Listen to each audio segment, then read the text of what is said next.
이번 세미나에 가서 제가 인사하는 것을 배웠습니다.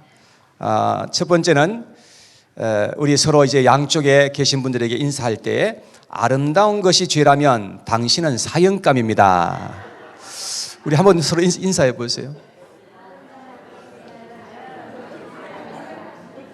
네. 또 한 가지, 당신의 얼굴을 보니 내 가슴이 뜁니다. 네. 저는 지금 계속해서 교회론과 관련된 말씀을 증거해 왔습니다. 교회론은 우리가 구원을 받고 교회 생활을 할 때에 교회를 바로 알고 행동할 수 있기 위해서 꼭 필요한 것이라고 저는 생각합니다. 교회가 어떤 곳인지 우리가 잘 알지 못하면 우리는 잘못 행동할 수밖에 없겠지요. 예를 들어서 병원에 누가 가서 이제 병원에 우리가 이제 검진을 받기 위해서 갔다고 한다면 병원이 어떤 곳인지를 우리가 바로 알아야 되겠죠. 그래서 간호원과 의사의 지시를 잘 따라야 됩니다. 피를 뽑자고 하면은 팔을 내밀어야 되겠죠. 그래서 그래야 이제 병원에서 우리가 참 유익을 얻게 되겠죠.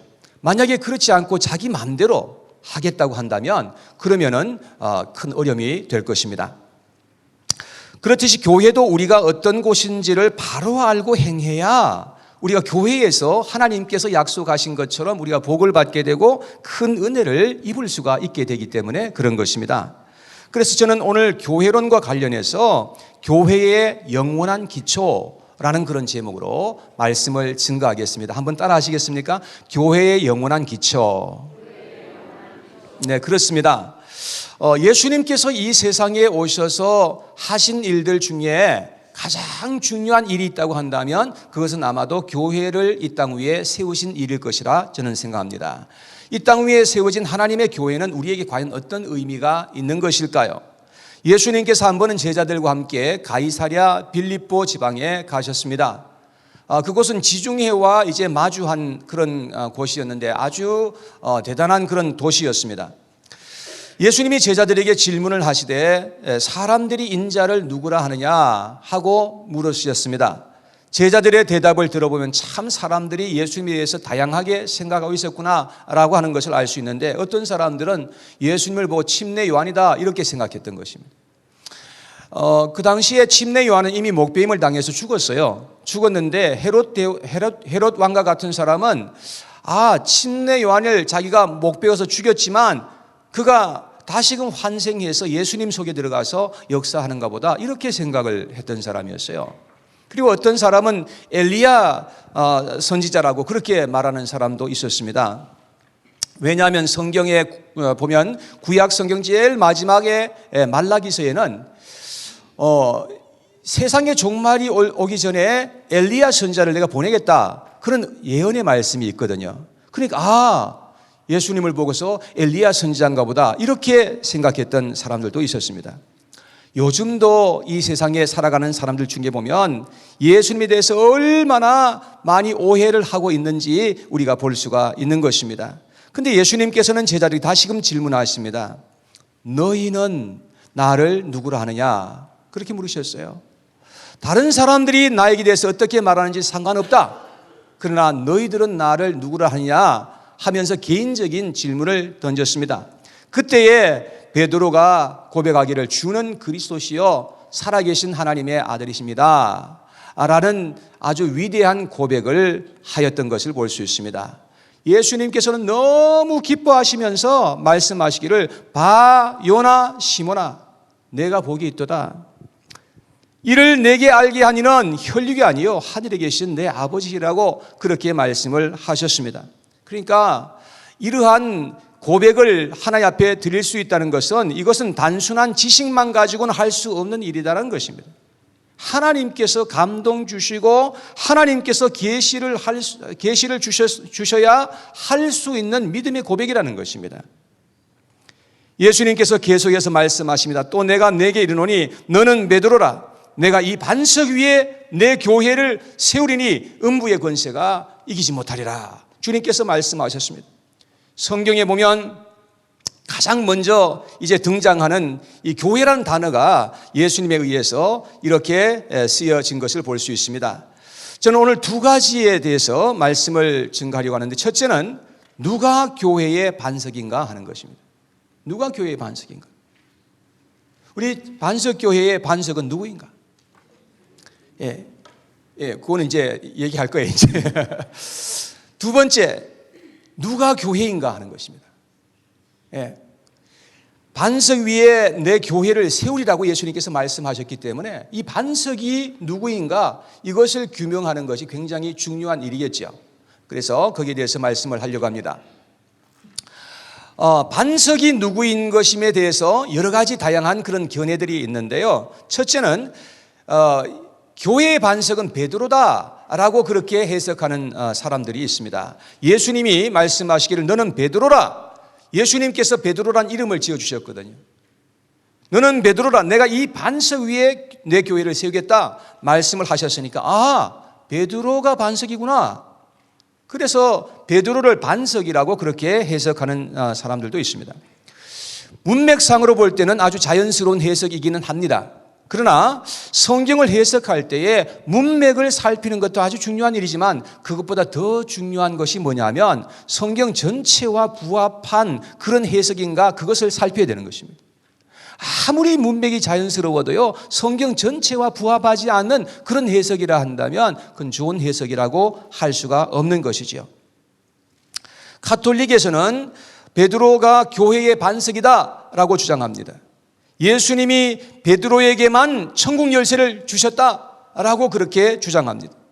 그래서 베드로가 가톨릭 교회의 초대 교황이라고 그들은 말을 합니다. 그래서 교황들은 이 베드로의 그 교황권이 계속해서 그들에게 계승이 된다, 이제 그렇게 말을 합니다. 그래서 교황의 권위가 엄청 높게 된 것입니다.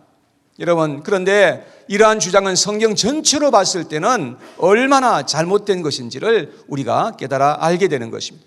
두 번째 해석은 반석은 베드로가 고백한 신앙 고백이 반석이다 라고 해석을 합니다. 저는 이 해석도 썩 좋은 해석이라고는 보지 않습니다. 세 번째 해석은 반석은 예수님 자신이라고 하는 해석이 있습니다. 저는 이 해석이 가장 성경적인 해석이 아닌가, 저는 그렇게 생각을 하고 있습니다. 성경에 보면 우리의 인생은 반드시 하나님의 그 반석 위에 세워야 우리가 견고하게 설 수 있다라고 말씀하고 있습니다. 여러분, 이 세상에 있는 그 어떤 것에 세워서는 안 되는 것입니다. 이 세상에 있는 그 어떤 사람 위에 우리 인생을 세워서는 안 되는 것입니다. 오직 하나님의 반석 위에 우리의 인생을 세워야 견고할 수 있고 영원할 수 있게 되는 줄로 믿으시기를 바랍니다. 사무엘상 2장 2절 말씀에 보니까 이렇게 기록하고 있습니다. 같이 한번 읽어봐요. 시작. 여호와와 같이 거룩하신 이가 없으시니 이는 주밖에 다른 이가 없고 우리 하나님 같은 반석도 없으심이니다. 우리 하나님 같은 반석, 하나님이 바로 우리의 반석이라는 것을 말씀을 하고 있습니다. 여러분, 우리의 반석이 하나님이셔야 그래야 흔들리지 않을 수 있고 변하지 않을 수가 있게 되는 것입니다. 사람이 아무리 훌륭해도요, 사람 위에 우리 인생을 세운다고 한다면 반드시 흔들리게 되어 있고 반드시 넘어지게 되는 것입니다. 에베소서 2장 20절 말씀에 보니까 또 이렇게 말씀합니다. 시작. 너희는 사도들과 선지자들의 터 위에 세우심을 입은 자라. 그리스도 예수께서 친히 뭐라고요? 모퉁이 돌이 되셨느니라. 예수님께서 모퉁이 돌이 되셨다는, 이 반석이 되셨다는 말씀인 것입니다. 그래서 예수님은 우리의 영원한 반석이 되시는 것을 성경은 말씀해 주고 있습니다. 예수님이 교회의 반석이란 의미는 무엇이냐 하면 교회에서 가장 중요한 분이 예수님이다, 이런 뜻이에요. 그래서 여러분, 우리 만약에 이 교회를 건물로 생각한다면 이 교회 건물에서 가장 중요한 것이 있다면 무엇이겠습니까? 여러분, 지금 보이지 않지만 이 기초가 가장 중요하지 않겠습니까? 또 만약에 나무로 비교한다고 한다면 나무에서 가장 중요한 게 뭡니까? 뿌리예요. 뿌리가 가장 중요한 것입니다. 예수님은 교회에서 가장 중요하며 근본이 되시는 분이 바로 예수님이다 라고 하는 것을 말씀하는 거예요.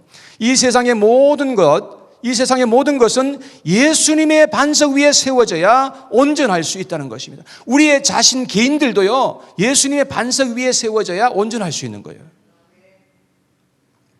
우리의 가정도요, 예수님의 반석 위에 세워져야 견고할 수 있게 되는 것입니다.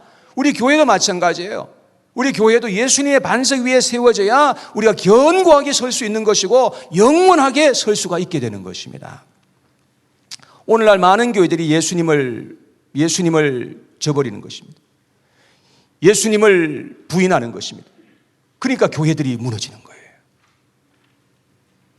교회들이 아주 그냥 너무나 이상한 교회들이 얼마나 많은지 알 수가 없는 것입니다.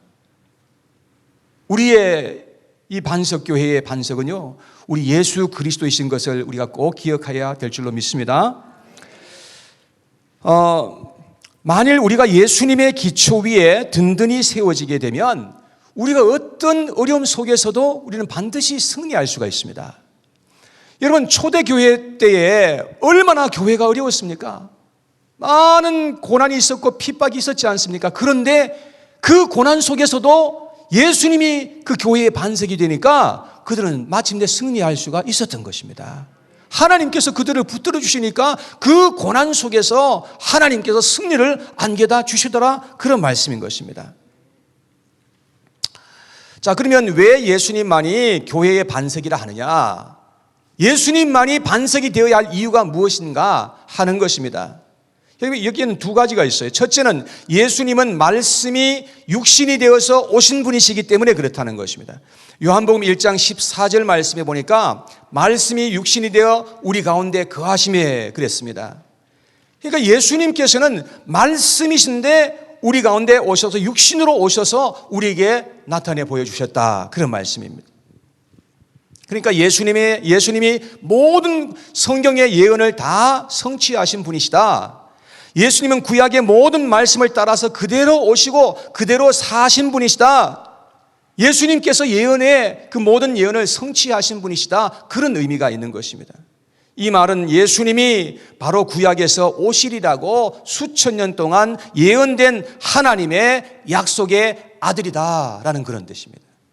여러분, 그래서 예수님이 우리의 인생의 반석이 되어주셔야 우리는 온전할 수가 있게 된다는 말씀인 것입니다. 두 번째는 예수님은 우리의 죄를 위해서 피 흘리시고 십자가를 지시고 우리를 위해서 화목제물이 되어주셨기 때문에 그런 것입니다.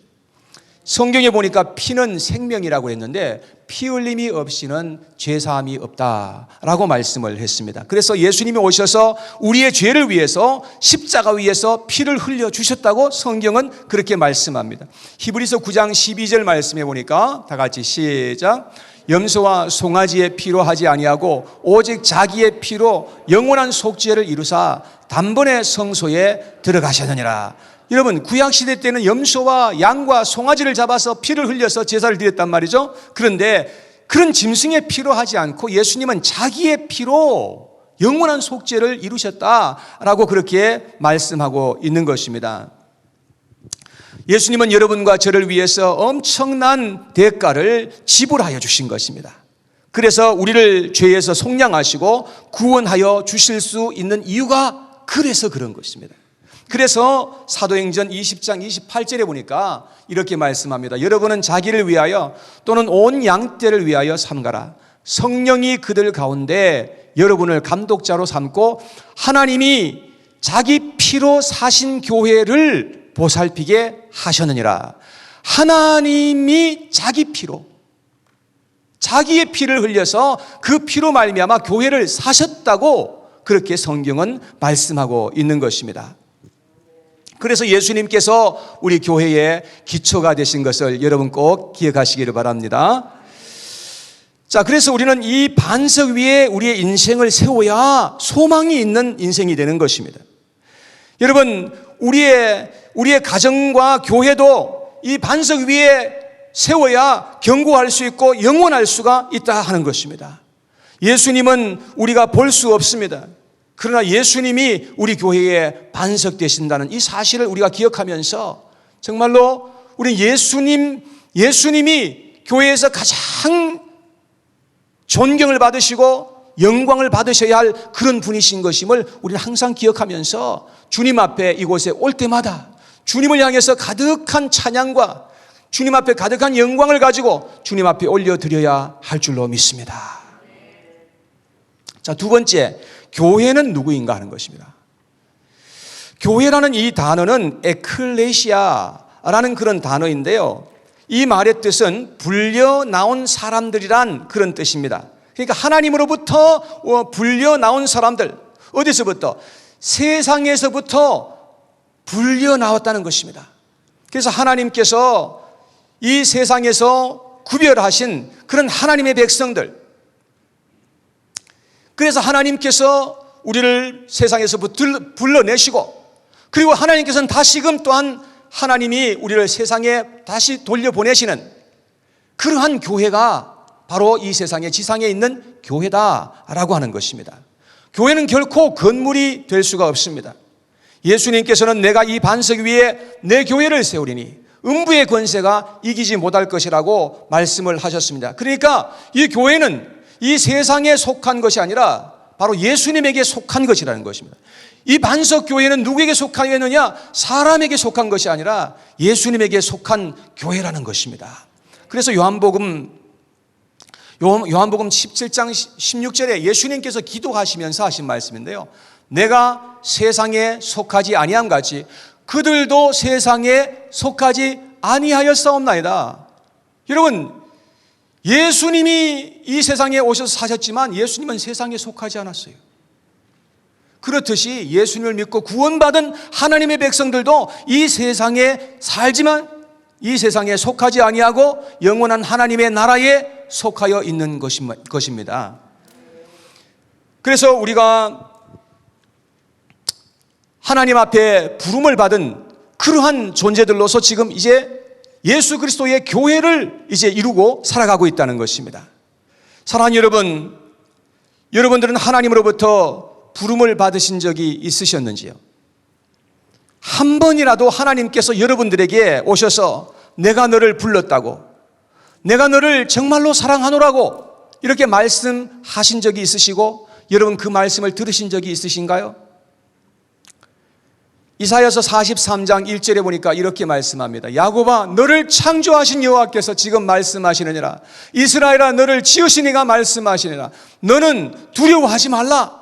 내가 너를 구속하였고 내가 너를 지명하여 너의 이름을 불러서 너는 내가 너를 불렀나니 너는 내 것이라.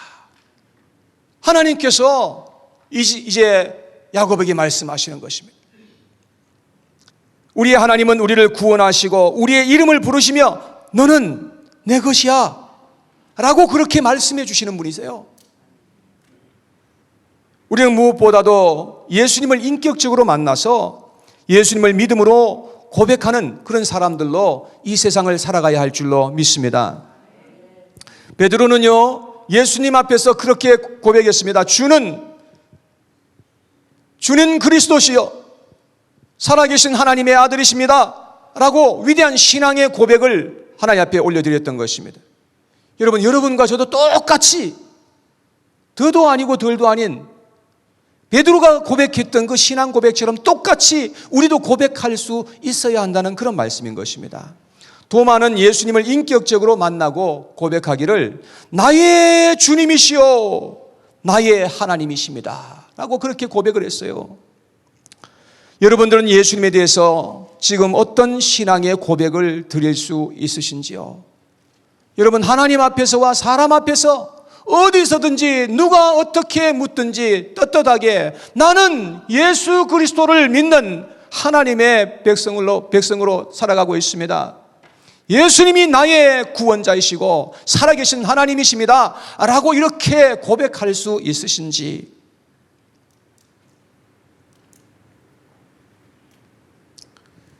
여러분, 우리의 진실되고 정직한 믿음의 고백은 하나님의 마음을 참 시원케 해드리고 기쁘게 해드리는 것입니다. 그리고 하나님은 성령을 우리에게 부어주셔서 영적으로 우리가 다시금 태어나게 하시고 우리를 하나님의 백성으로 우리를 삼아주신다는 것을 말씀하고 있는 것입니다.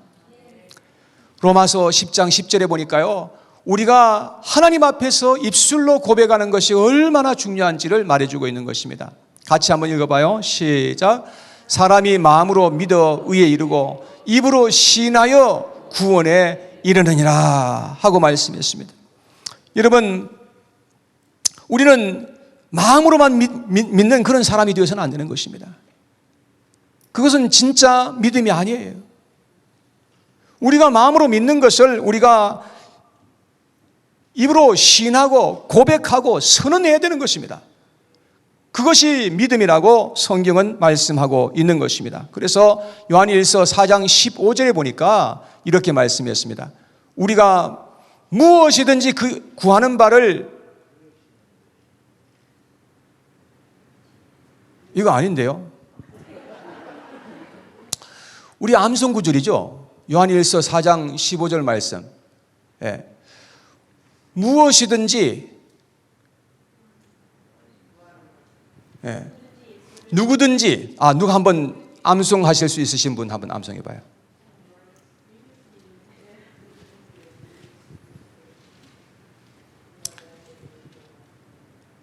예, 한번 크게 한번 해봐요. 누가 할 수 있으면. 예, 아니에요. 누구든지 예수를 하나님의 아들이라 시인하면 하나님이 그의 안에 거하시고 그도 하나님 안에 거하느니라. 예, 이거잖아요, 그죠? 그래서 제가 잘못 올렸네요, 그죠? 여러분, 우리가 예수님이 나의 하나님이시고 예수님께서 하나님의 아들이라는 사실을 내가 입으로 시인할 때에, 그리할 때 하나님이 나의 안에 거하신대요. 나는 하나님 안에 거하는 사람이 된다는 것입니다. 그러니까 우리가 입으로 시인한다는 것이 이렇게 중요하다는 것을 말씀해 주고 있습니다. 누구든지 예수님을 믿고 시인하고 고백하는 자들은 다 하나님의 교회가 되는 것입니다. 그리고 그들이 함께 모인 무리들이 교회 공동체가 된다는 것입니다. 아멘이시죠? 여기에 계신 모든 분들은 교회에 속하여 살아가게 되기를 주님의 이름으로 축복합니다. 오늘 말씀을 맺겠습니다. 우리 교회의 반석은 오직 예수님이심을 우리가 기억해야 된다는 것입니다. 예수님만이 우리 교회의 영원한 반석이 되신다는 것을 우리가 기억해야 합니다. 이 반석 위에 여러분과 제가 믿음으로 세워져서 교회가 되어지는 것입니다. 그래서 교회가 이 세상에서 가장 신비롭고 거룩한 공동체라고 말할 수가 있는 것입니다. 어떤 분이 이런 말을 했어요. 교회를 다니기만 하지 말고 교회가 되라 그랬습니다. 아주 의미가 있는 말이라고 생각합니다. 여러분 한번 같이 따라 해보시겠습니까? 교회를 다니기만 하지 말고 교회가 되라. 아멘. 여러분, 교회만 그저 왔다 갔다 하는 것은 시간 낭비에 불과한 것입니다. 우리는 교회가 되어야 하는 것입니다. 그리고 교회를 뜨겁게 사랑하는 사람이 되어야 한다는 것입니다. 세상에서 가장 불행한 사람은 누구냐? 교회까지 와서 교회가 되지 못하고 교회 속으로 들어오지 못하는 사람이 가장 불행한 사람이죠. 사랑하는 여러분, 우리는 하나님의 교회가 되어야 한다는 것입니다. 사랑하는 여러분, 부디 여러분이 영원한 반석 위에 세워진 하나님의 교회가 되시고, 그리고 이 어두운 세상을 밝히는 세상의 빛이 되어서 예수님을 증거하는 삶을 살아가시는 저와 여러분 모두가 되어야 할 줄로 믿습니다. 우리는 그러한 예수 그리스도의 교회로서 지금 이 세상을 살아가고 있는 것입니다. 그래서 오늘 이 자리에 함께 나와서 우리가 진정한 마음을 가지고 주님 앞에 예배드리고 하나님의 이름을 인정하면서 오늘 또 이렇게 나아갈 수 있는 것은 바로 우리가 교회에 되었기 때문에 가능할 수 있는 일인 것입니다.